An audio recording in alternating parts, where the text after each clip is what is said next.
Hello, my name is Jeff Arbo, Senior Publicist at Goose Lane Editions, Canada's longest-running independent publisher, based in Fredericton, New Brunswick.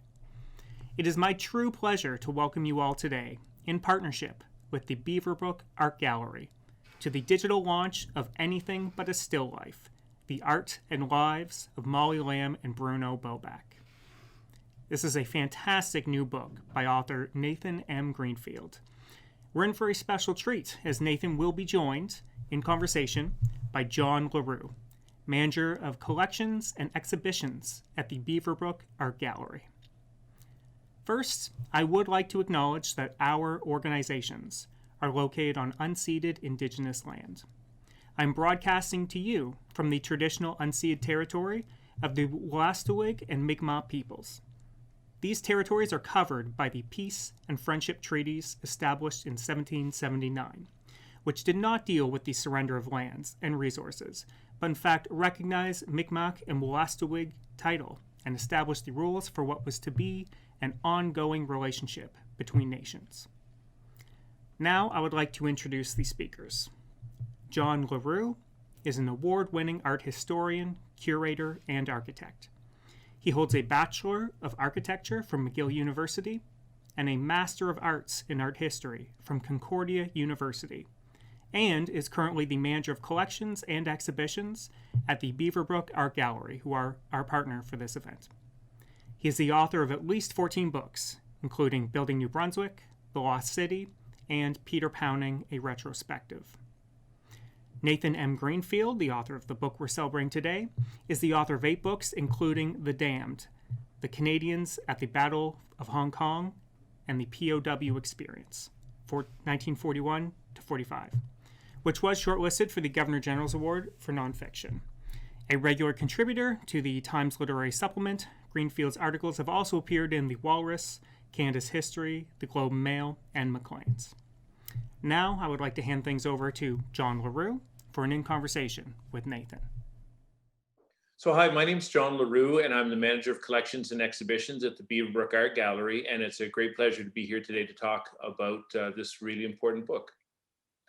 Thank you very much. I'm Nathan Greenfield, the author of Anything But a Still Life, The Art and Lives of Molly and Bruno Boback. And it's a pleasure to be here.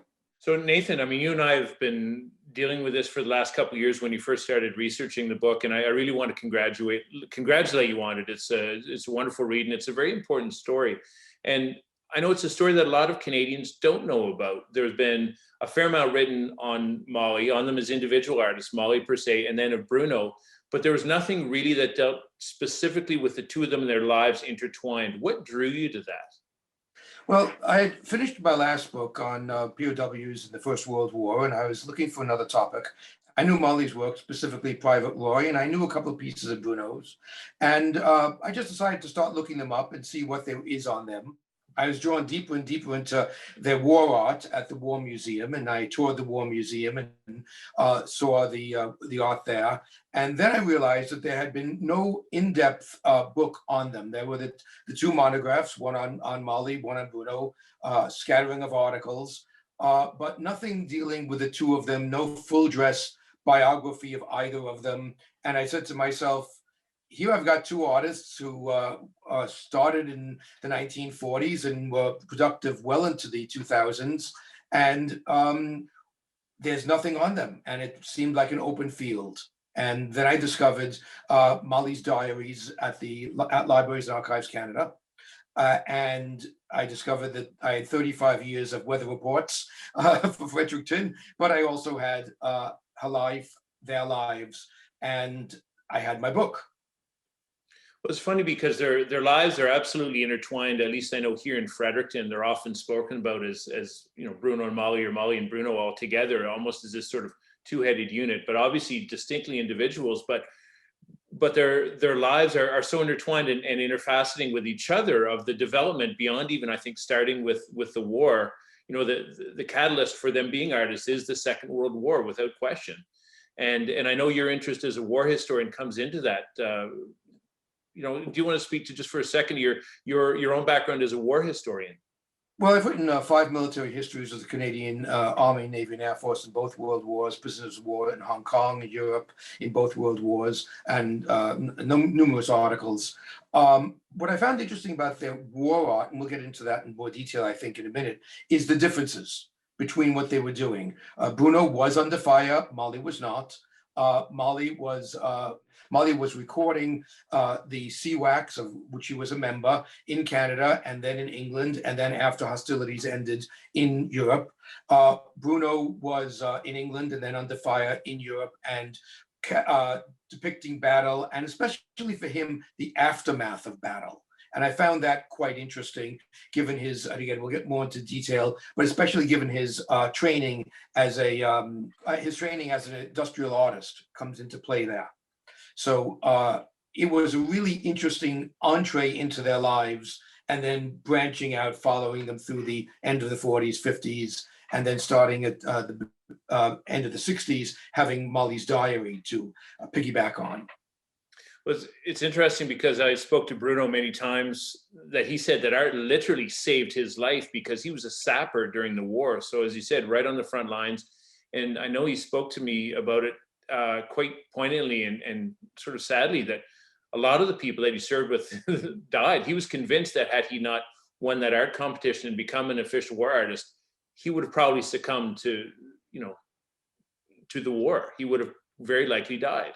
Well, his unit was decimated. His sapper unit was decimated at D-Day, and he was actually pulled out by what he referred to as the great and glorious hand, if memory serves, of Vincent Massey, who was the High Commissioner to England, to Britain, and he was 2 days before D-Day, and 2 days later, the unit went in and was decimated. So it is quite likely that he could have been killed either then or afterwards in battle in Europe. So both Bruno and Molly were trained artists. Bruno came from a really poor background, but he was lucky enough to go to Central Technical School in Toronto, which in the 30s had wonderful teaching staff, and a lot of serious artists came out of there. And Molly equally in Vancouver. But it's the war that brought them together. But as you said, what they both executed because the war was very, very different. There was Molly's Diary, which is in some ways kind of irreverent and fun. It's serious at times, but it speaks to a very sort of different war than what Bruno saw. And I know that you talk about, you could spend our whole time speaking about Molly's War Diary, which is an incredible document. Tell me about your view of what a unique artistic and historical document that is, of Molly's War Diary. War Diary, in my view, is not just unique in Canadian art history, but is extraordinarily important. Yes, it's funny. She calls it a war diary. It is not a war diary in the technical sense. She begins it the night that she joins the CWACs and follows her through until she leaves for the continent in 1945.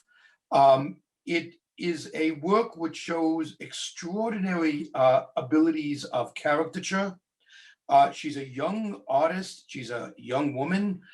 She uses white space. She uses language. Her writing ability is quite striking for someone who is not a trained writer. She feels perfectly comfortable adopting voices. At times she calls herself Rembrandt Molly. At times she calls herself Tolstoy Molly. And she plays with language. She riffs on poems in the diary. She shows there's a piece, one of the first nights she's at CWAC, there's the inoculation parade, which I think we have here. And if you look at it, you'll see that the orderly that's giving the inoculation looks like he just stepped out of a Dick Tracy cartoon, one of his more porcine villains. So she plays with language, she plays with images. At one point, and I think we have that one too, you can see that she has it's the night she's been named second lieutenant, and it's the Last Supper. And she shows herself in the position that Christ is in the Last Supper, and various friends of hers in exactly the positions that Da Vinci puts the apostles I guess the future apostles, and she plays with the one of the most sacred artistic works in the canon and turns it to her own purposes. It's extraordinarily funny and extraordinarily skillful. I think at the time, I mean, Molly had an incredible insight into that. And one of her more remarkable paintings, you and I both share, and in fact, the art history of Canada really shares this, of what an important work her portrait of Private Roy is. Yes. On so many levels.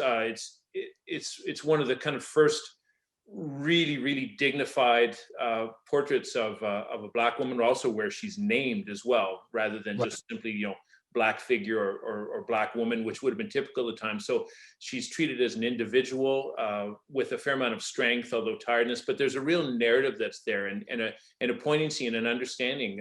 I know you really saw that as a big focus of her work at that time, quite transitional. Oh, it's incredibly important. It's the only named portrait of a CWAC. There are some sketches that are named, but it's the only named portrait. As you said, it's one of the earliest named portraits of an African Canadian woman. The CWACs were the only part of the Canadian forces that allowed African American women to join. So this is important. If you look, there are a number of things about it. First of all, you have the homage to Molly's favorite painter, Cezanne, in the apples and the donut. You have the strength of Private Roy's eyes, which are set off in a matte field, and you really come across this picture, and it was exhibited first in 1946. And it must have caused a tremendous reaction to Canadians at an war art show in 1946, coming face to face with an African-American woman whose name we know, whose rank we know, who's looking strongly out at you. I'm here, you're there. Yes, I have her arms are crossed with a certain amount of resignation and distance, but also a tremendous amount of strength. The arms remind me of Emily Carr's arms, the arms of some of her paintings. This is an extraordinarily strong woman who is not going, even though she's a private, she's the lowest level. There were African American CWACs who were above private, but the lowest level of the military hierarchy. But she's not a woman who is there for the just for our enjoyment. She occupies her space. She's pushed out strongly by the grid behind her, made by the shelves and the lighting in the shelves, and again some white space used on the upper left or our right. She is thrust into the viewer's frame of reference, which is something that Molly and Bruno do very, very often. Their figures tend to thrust towards us, and we have to deal with them in our space, in quotation marks, and in our time. They don't reside backwards, somewhere back there in a sepia world. You're right. There's a challenge. I know later on, Bruno, certainly his 1960s and 70s expressionist works, they fill the canvas. There's very little foreground, and sometimes there's very little background, where it's simply the figure, and they're there almost at a, not quite, but almost at a one-to-one scale. So you're sensing them as someone in your space. Oh, many of Bruno's figures, their arms or legs vanish off the picture frame, and they belong in our space. It's also true of Molly in John, Dick, and the Queen. The Queen is just about, she's in the middle, but there's all sorts of figures vanishing into our space. They're in the crowd. It's also true of the lighting of the Christmas tree, and in the case of demonstration UMB, they're stepping from our space into the frame and inviting us to follow them. Absolutely. So after the war, which was really the catalyst for their career, they get married. They move to Ontario just for a little bit, but then by the late 40s, they established themselves in British Columbia, which is where almost overnight they become immersed in this incredibly talented and versatile group of modern Canadian artists, architects, designers, and they're at the epicenter of really modernism in visual art in Canada. And they almost immediately become part of the upper echelons. And it's funny, at the time in the 50s, every second issue of Canadian Art Magazine, Bruno or Molly are mentioned in it. It's really remarkable.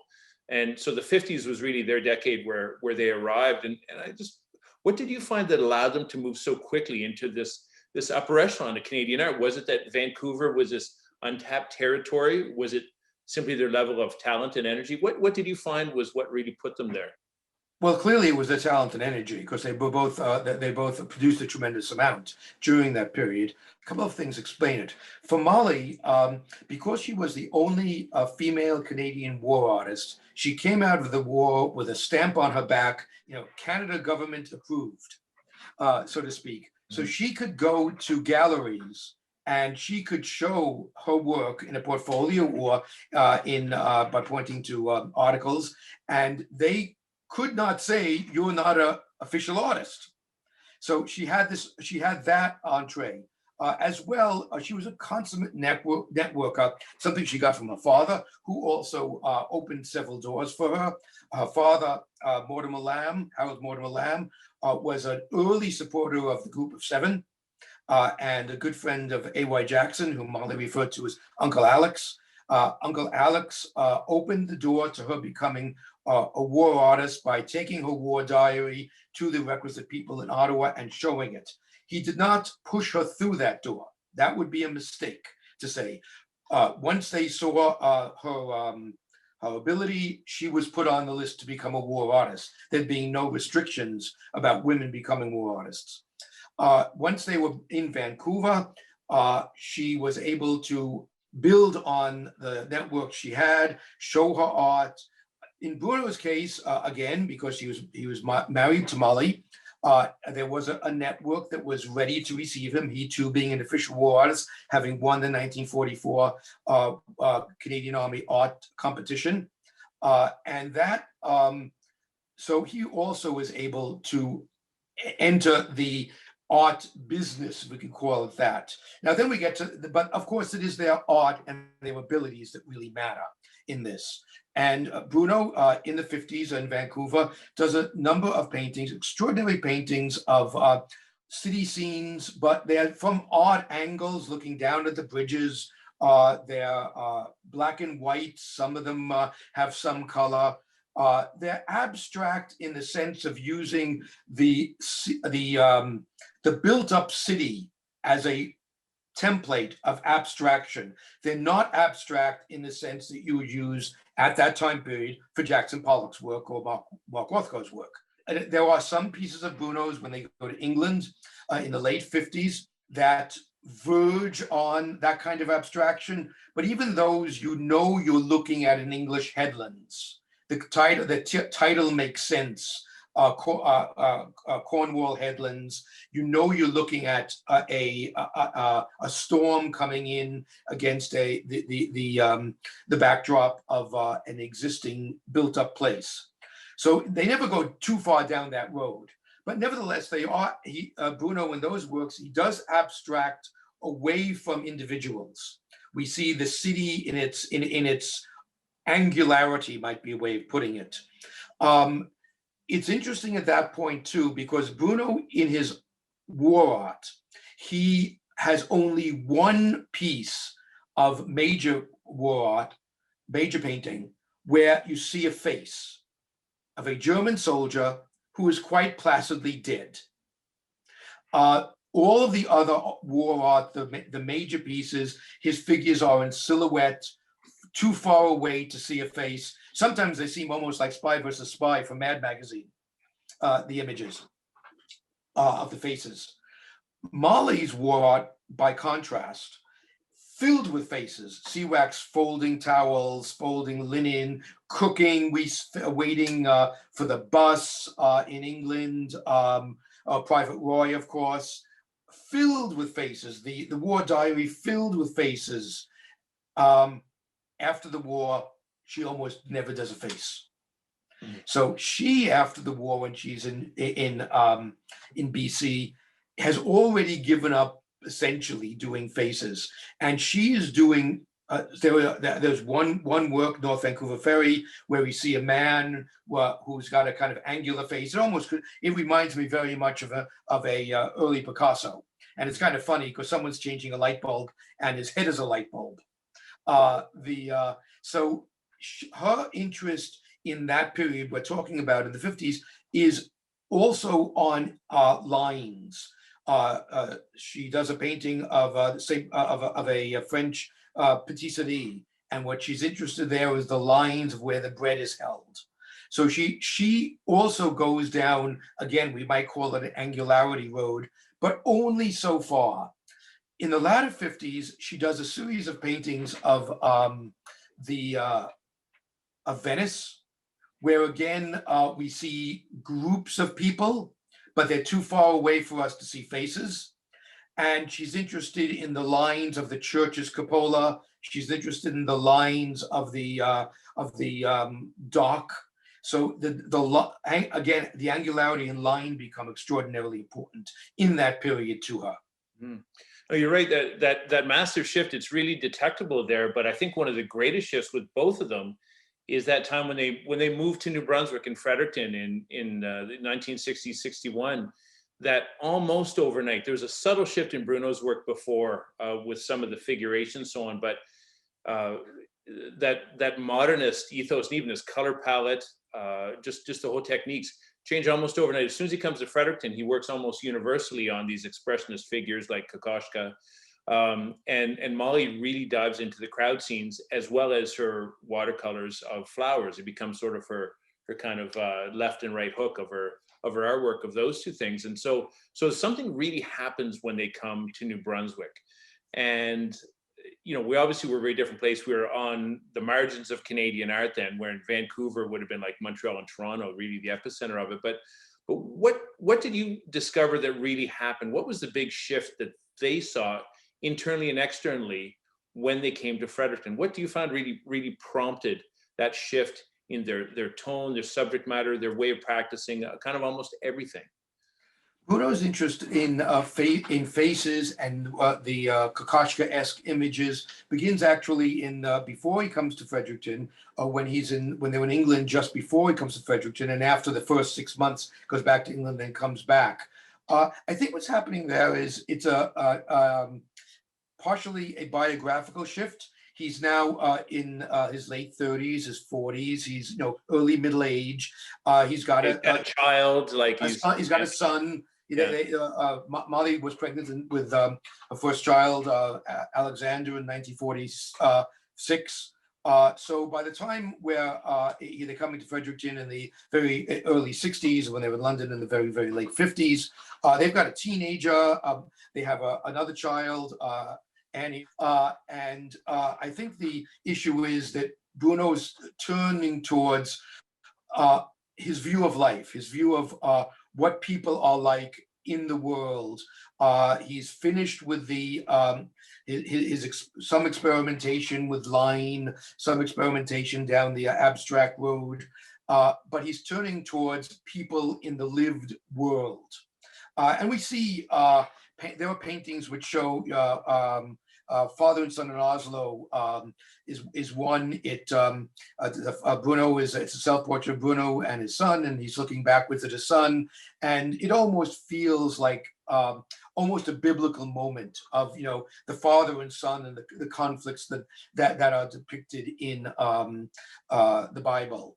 And we look at there were other paintings where it's beginning to be his biographical period, you might say. He's showing life in its plenitude.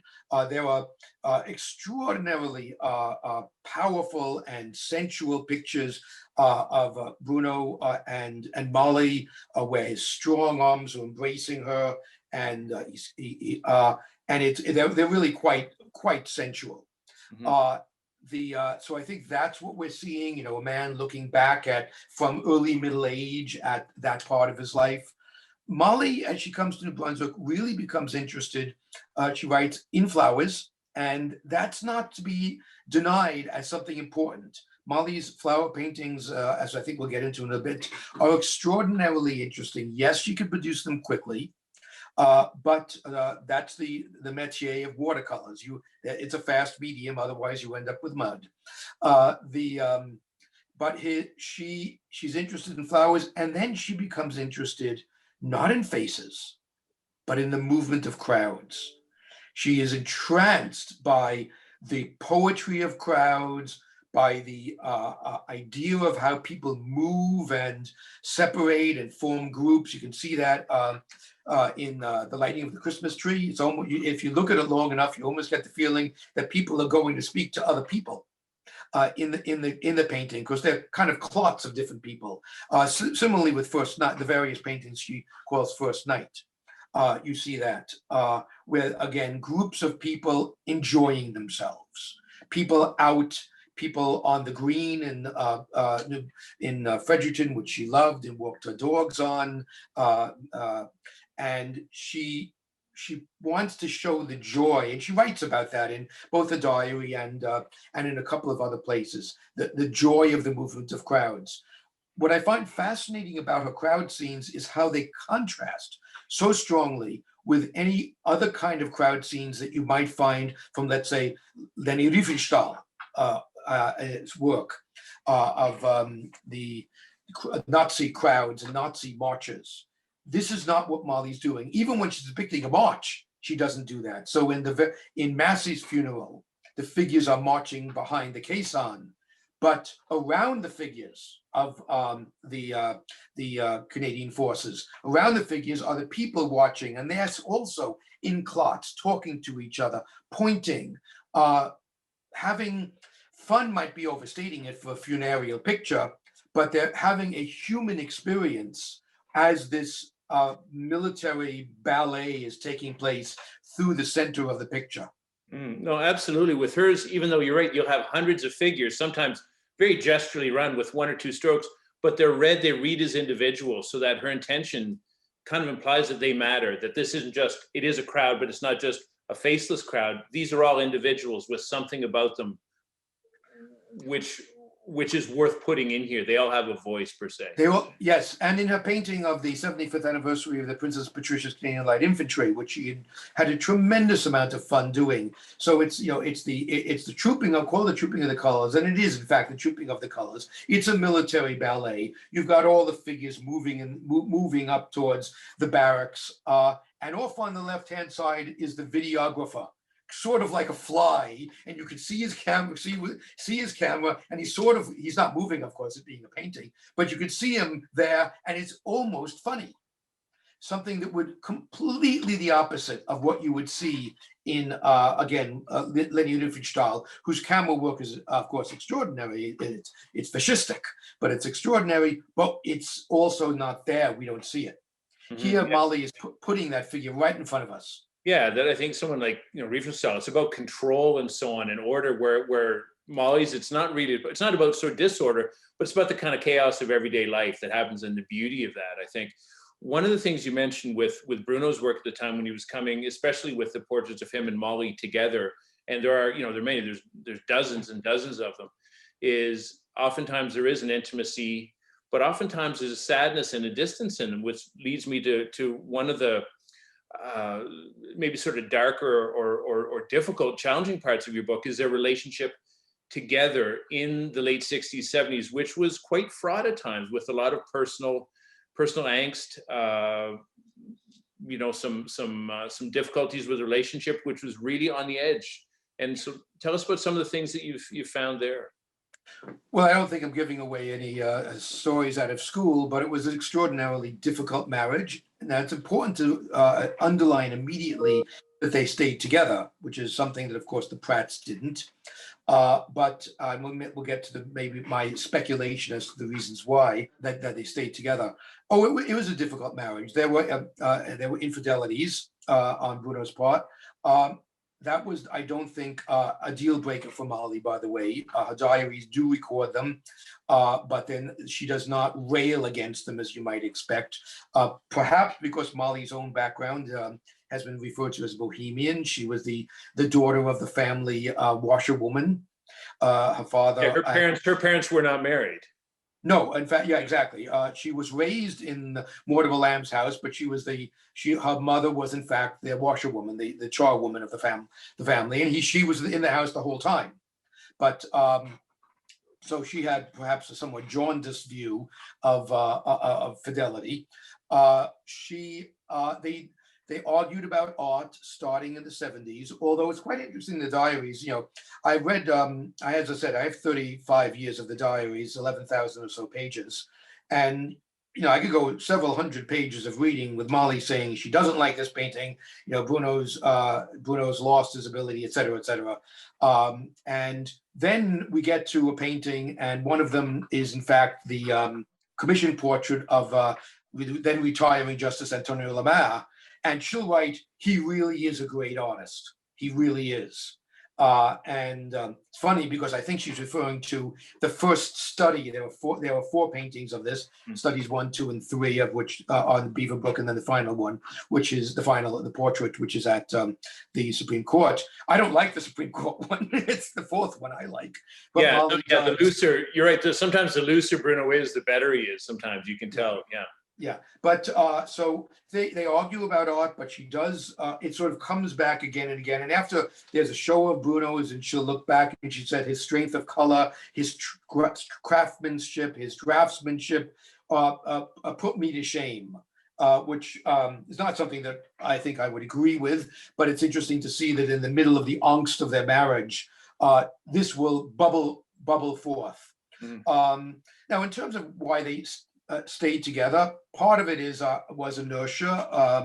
By the time the marriage is truly rocky in the 70s, early and 80s, they've been together for 35, 40 years. And though there were divorces of their generation, it was not something that Molly could see herself doing. She does write that she loathes the idea of the division of assets. Since they were both productive and successful painters, that would have been, especially back then, the laws being different, extraordinarily difficult. One of the other reasons I think they stayed together is that, and this is very hard for civilians to understand, and I must say I am a civilian, though having written a number of military histories, I spent a lot of time with military folk. They both wore the uniform together. Though they served together, they're not in the same place. And that bond was important to both.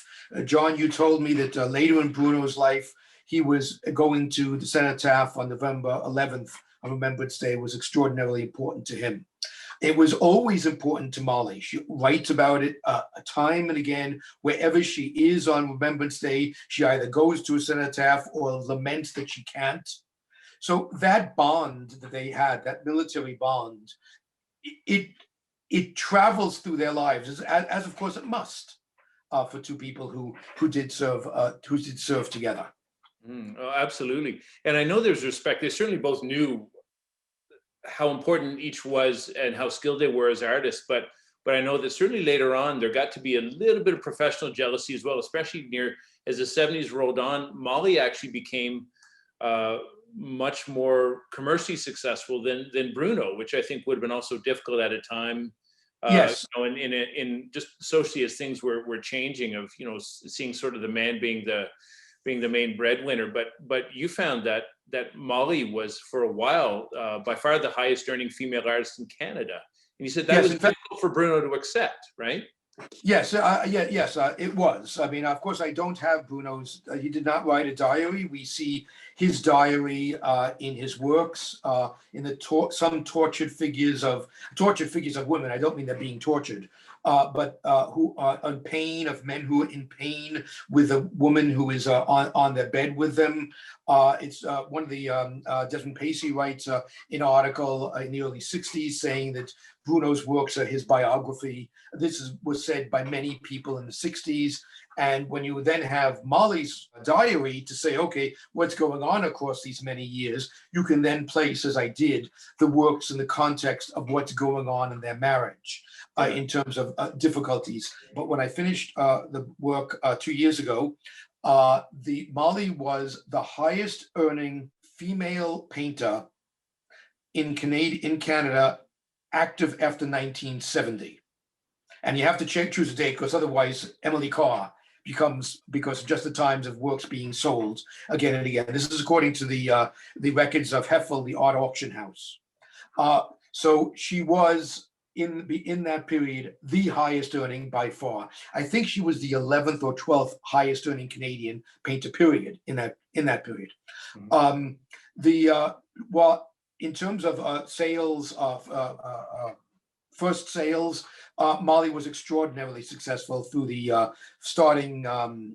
Well, the diary starts in '69 and before that, but I start having records in the early '70s through the '80s, in fact, into the '90s, where Molly is selling a tremendous amount, and she's surprised how much she sells. She sells obviously through Gallery 78 in Fredericton. She sold through Klinghof's in Montreal, and then Roberts in Toronto.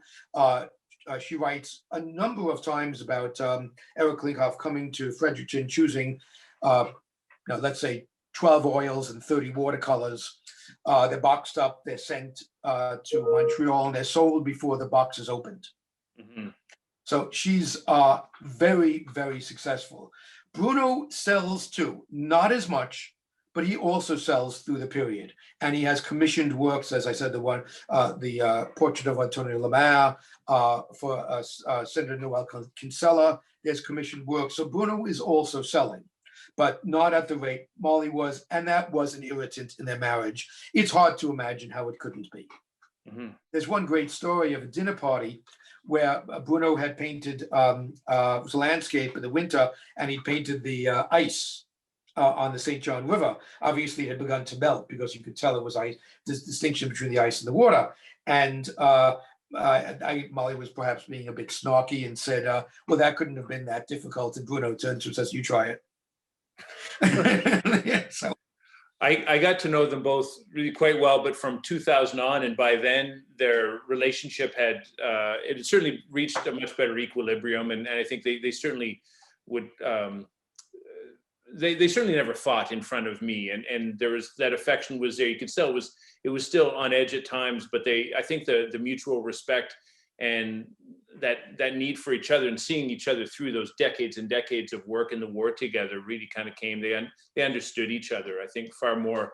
But there's a tremendous amount of affection for them here in Fredericton, and certainly Canada-wide, certainly as war artists, but as people that really gave of themselves to the cultural scene. They were both teachers, remarkable teachers. People forget that Bruno was a teacher for the first 10 years of his professional life, but Molly was renowned as being a teacher, and people really gathered around them, and socially they shared, I think, the joys of art and so on. And what do you think their grand legacy is beyond the work itself, which is in the National Gallery? It's in all the major collections in Canada and even internationally. I mean, Bruno represented Canada at biennales and triennales.